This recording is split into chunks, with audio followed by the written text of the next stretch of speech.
سلام زخبركم فتوات بيس بناس channel كمي تخونو لمون كم تلمود باستفالالي زعباتات مسيكم اللخو كرمي جنس channel نخعبيز فيديو معنا وخاطر نخبصح لايك شير كومنت بعبيد ما سبسكرايب بمقباره جمرو نايلو معانتي سبر زانا نايلنا نحزنا لكم تمسجن داويت كاب حرا مريت نتغراي ويم دما نمقاله مملاسو تفريط له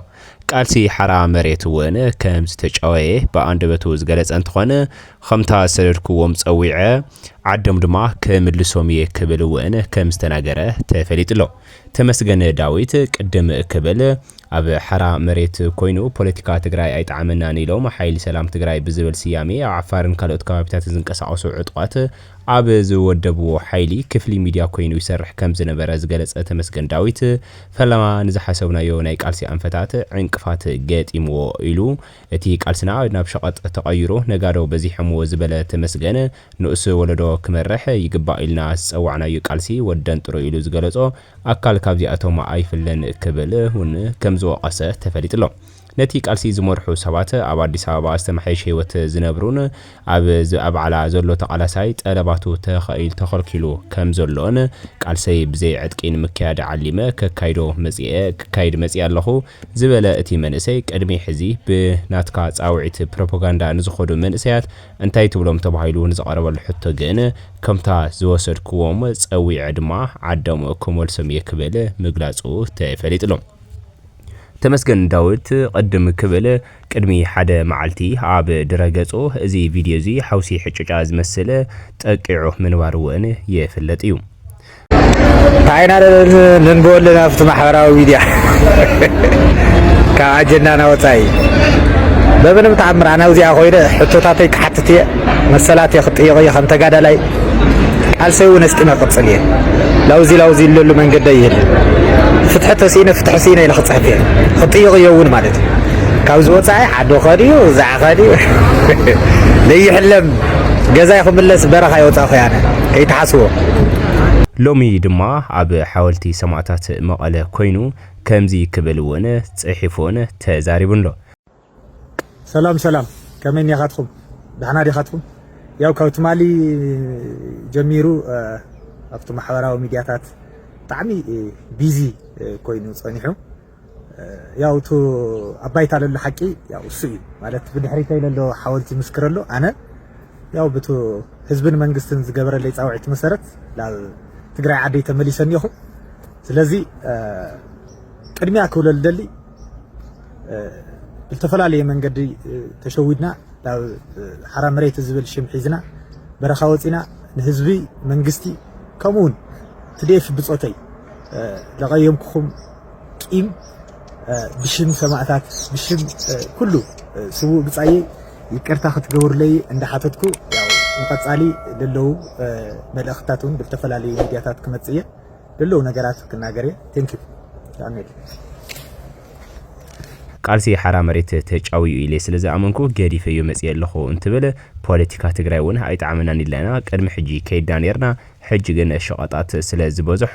ብጣዕሚ ሕማቕ ኣፈላላይ ተፈጢሩ ሰራዊት ሓራ መሬት ኣብ ምፍራስዩ ዝርከብ ከም ዝበለውን ተፈሊጥሎ ሰራዊት ሓራ መሬት ይፈርሱሉ ኣብ ዘሎ እዋን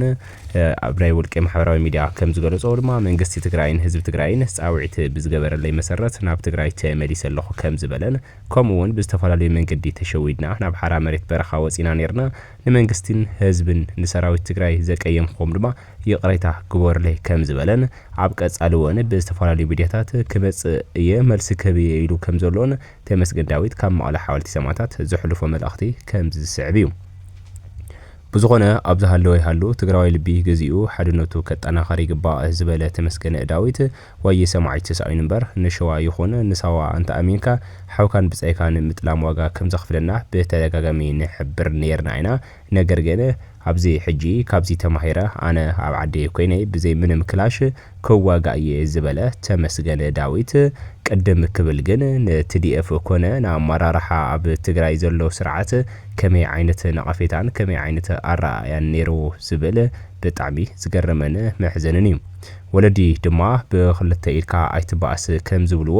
እቲ ሓደ ኢድካ መተዓረቕ ክኾነካ ይኽእል ሰላም ክትበሃለሉ ስለትኽእል መሊእኻ ብኽልተ ኢድካ ኣይትባኣስ ኢሎም ይመስሉ ምንዋሮም ይፍለጥ እዩ ነገር ግን ተመስገን ዳዊት ብኢዱ ዘይኮነስ ብመልሓሱ ኮነ ብዓይኑ ብጨጉሩ ከይተረፈ ንትግራይን ኣብ ትግራይ ንዘሎ ሰብ ይወቀስን ከም ዝነበረ እዩ ዝፍለጥ ማለት እዩ ሕጂ ግን ኣብ ሓራ መሬት ዘሎ ቃልሲ ተጨዊ እዩ ብጣዕሚ ናብ ካሊእ ንግዲ ተኣትይዎ ኢሉ ኣብ ዝኣመነሉ ሰዓት ግን ሕጂ እውን መፅእ ኣለኹ ክበለ ተዛሪብሎም ሰራዊት ሓይሊ ሰላም ትግራይ ኣብ ምንታይ ኩነታት ኣሎ ንዝብል ድማ ቀደም ክብል ግንባር ክልተ ኣብ ሰራሕናልኩም ቪድዮ ሓድሽ ኮማንዶ ስልጠና ሰራዊት አሰልጢነ መምራቆም ይፍለጥ እዩ ማለት እውን ብዕለት 15 ጥሪ ማለት እዩ እዚ መዓልቲ እዚ ዝመረጹ ልኳ ንምንታይ ከም ዝኾነ እውን ብግልጺ መልእኽቶም ኣሕሊፎም ምንዋሮም ይፍለጥ እዩ ሕጂ ግን ሰራዊት ሓራ መሬት ኣብ ምፍራስ ከም ዘሎን ተመስገን ዳዊት ድማ ብቲ ቀደም ናጸውዕ ዝወሰዶ ሰብ ሕጂ እውን ጸዊዕን ዓዱ ክምልሱ ኢሉ ቃል ከም ዝኣተወን እዩ እናተነገረ ዝርከብ ዘሎ ይኹን ዳ እምበር ቀደም ክብሉ እውን እንበዓል ሸዊት ቢተው ተኣሲሮም ንብዙሕ መዓልትታት ንብዙሕ ኣዋርሕ ዝተሳቀዩ ብጾት እውን ከም ዘለው ዝፍለጥ እዩ ይኹን ዳ እምበር ሕጂ እውን እቲ ነገር ሱ ከይበጽሕ እንድየ ኣነ እውን ከይእሰር ስለ ዝፈርሕ ኮይ መጽእ ዝብል እቲ ካሊእ ሓድሽ ምሽጥር ናይ ተመስገን ዳዊት ግን ብጣዕሚ ዝሕዝንን ብጣዕሚ ዝገርምን ነገር እዩ ተሰሚዑ ዘሎ ማለት እዩ ተመስገን ዳዊት ዝመጸሉ ምኽንያት ብጣዕሚ ዝሕፍር ነገር እዩ ከምዚ ክብል እዩ ተፈሊጡ ዘሎ ማለት እዩ ተመስገን ዳዊት ዝመጸሉ ምኽንያት ህዝብን መንግስትን ብዝገበረለ ጻውዒት ናብ ዓደይ መጽእ ኣለኹ የቅሬታ ድማ ጎርለይ ብሽም ሰማዕታት ከም ዝበለ ዝፍለጥ ኮይኑ ነገር ግን ተመስገን ዳዊት ቃልሲ ሓራ መሬት ወይ ከዓ ናይ ትግራይ ሓይሊ ሰላም ትቤፍ ንድሕሪት ኣብ ዘይምለሰሉ ብርኪ በፂሑ ከም ዘሎን እሱ ድማ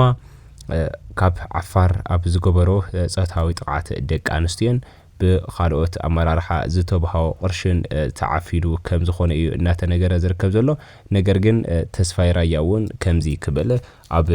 ቲቪ ቆሪቡ ማለት እውን ሁሉ ኩነታት ሰራዊት ሓይሊ ሰላም ትግራይ እውን ከምዚ ዝስዕብ ገይሩ ተናጊሩን ገሊጹ ነይሩ ማለት እዩ እዚና እዚ ታወዳድር ተለኻ ግን ከመይ ንዝብል ነገር እዚ ናይ ተስፋይ ራያ ቪድዮ እውን ናባኹም ከብለልኩም እየ ሰላውነት ዝበኻዮ ኣብዚ እንታይ ይባል የለ ማለት ኣነ ትካል ድብሎ ስትራክቸር ለለዎ ተዋረድ ለለዎ ዝኾነ ኣሳምፕል ኦፍ ነቲ ተዋረድ ዝመስል ኣሎ ውልቀ ሰባት እዮም ዝውንንዎ ብተለምዶ ከም ዝደሉ ሰባት ንብሎም ማለት እዩ ማለት ኣብዚ ኣስቲ ግበራ እንድሕር ከምኡት ኮይኑሲ ከመይ ኢሉ ዳይ ክዕወት ዝብል ነገር እውን ኣብ ግምት እናኣተኻሲ ትካላውነትስ ሓደ ሰብ እዩ ዝውንኖ ዝዓይነቱ ዝመስል ዝዛረብ ኣለካ ከመይ ማለት እዩ ስኻ ናይቲ ኣነ ናይቲ ርክብ ህዝቢ ሰራዊትን እየ ኣንቲ ዝረኻዮ ምስ ህዝቢ ዓፋር ምስ ገለ ነበረ ከም ደቀም ቅበሉ ኩሉ ነገራት ዝነበረ ምስ ህዝቢ ትግራይ ምስ ህዝቢ ዓፋር ምስ ሰራዊትና ምስ ገለለሎ ተፈቲሑ ሪኮግናይዝ ገይሮም ደቅና ኢሎም ምቕባሎም ብዛጋጣሚ እዚ ተንኪዩ ብጣዕሚ ዘመስግን ኩሎም ይዝደሊ ንህዝቢ ዓፋር እውን ኩሎም ነግረካ ግን ኣባና ኸ እዛ ኣነ ርክብ ህዝቢ ሰራዊት እዩ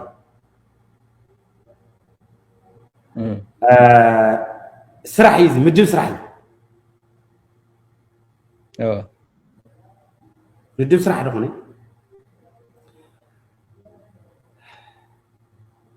ተዋረድ ኣብ ትሕተይ ዘርፍታት ኣለዉ ዲያስፖራ ኣሎ ምንታይ ንረኽቦ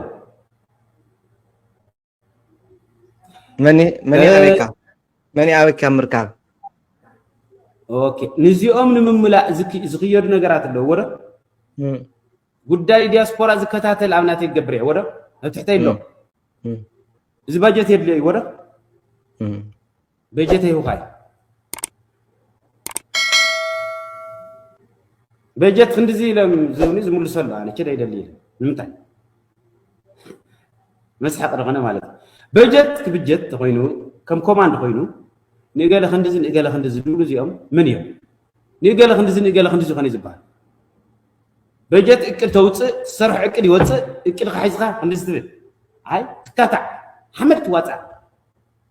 ኣይ እዚ ይሕደር እዚ ይቕደም እዚ ይኹን እዚ ይግበር ኢኻ ትብል ወደ ኣይ ንገለ ክንዲዚ ይብሉ ኣቶ ይዘሮ ኮይኖም ማለት حزي أنا زبركب سراوتني كابزيس كعفار بين يزقوي أب تحتك سنسلت كلي لو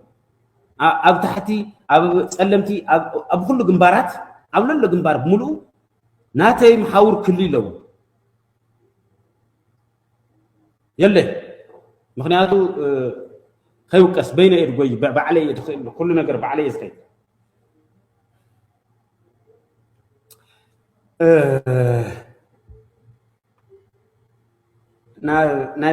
ناينا قلي خدي يقرتا قبر اللي لو حسي انتايو ناي تحطو علامة ما تنكاريو اب كمي درجة له تكالاو نعم كوماند نقبر منبل كوماند 50-50 وانت الغايم اويول تاي مالتي 50-50 من سين عبيتني اوكي حس خميو مريحنا تخمي دنيا منيو مراحي كلهم عبيتي مالت اسكي قلوصو مسكي من يوم مراحتي قال حدا صدقاني يرا صدق هذه انا سايب حسابي يدقفو امبر تحساب قالسي يدقفو ايه ابتي ابناتو مسانتات ግን እዚ ጎሩ ትጎሩ ግን አይንብልኒ ናይዝ ኧረ እዚ በልፂ መራሕና ሲ ታይባል ተሓቢ ኸለ መራሕና ጅራ ጻድቃኒ ፍሬድ ጻድቃኒ ይግበር ጻድቃኒ ይበል ይባል ኣነ مسؤየ ክልተኹም ሓደ ኮይንኩም ተባሂሉ ጻድቃኒ ረኺበዮ ኣይፈ በቃ ከይድኻ ተጋጊ ነይረ ከምዚ ነይሩ ይብለካ ከምዚ ነይሩ ይብለካ ከምዚ ነይሩ ይብለካ ኣይትረኽብ ሓደ ምስራሕ ማለት እንታይ ማለት እዩ بخمس تعسره بخمس عسره ما أخذت النبض صدقان ريبورتيم يولي عزاز ودم طريو براتن فتوات انتهالتنا نلو معن زعزنا يوم زعباتات زنكو تسمعوا مصنحهم مسل نيرهم اسكام مودعتا حابيركم ناب نراهم دا مسجونكو كأنه مصاحم جنس شانال نقعبيت فيديو ما ناخذ نخبات صح لايك شير كومنت بعبيد ما سابسكرايب بالمقبالة ودوه